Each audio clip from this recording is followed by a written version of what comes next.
जी अस्सलाम वालेकुम। मैं हूं मोहम्मद आसम शाकर। नया खून नई जवानी, ये नुस्खा नया खून नई जवानी पैदा करने के लिए लाजवाब है। इसके एक एक कतरे में खून के कई कतरे पोशीदा हैं।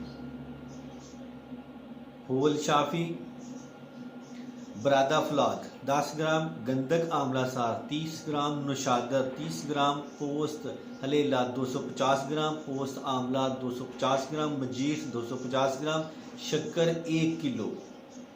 तरकीब तैयारी: शक्कर के अलावा बाकी तमाम अशिया का बारीक सफूफ बना लें। फिर इसमें शक्कर को अच्छी तरह बारीक करके शामिल कर दें। फिर खूब मिक्स करके किसी बोतल में रख लें।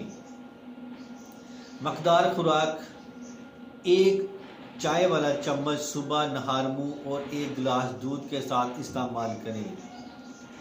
यह नुस्खा आपके 1 माह तक इस्तेमाल कर सकते हैं। फ़वाइद: जिस्म में खून खूब पैदा करता है और चेहरे पर खूबसूरती और सुर्खी पैदा करता है। मैदे और जिगर के लिए बहुत ही मुफीद है। अस्सलाम वालेकुम।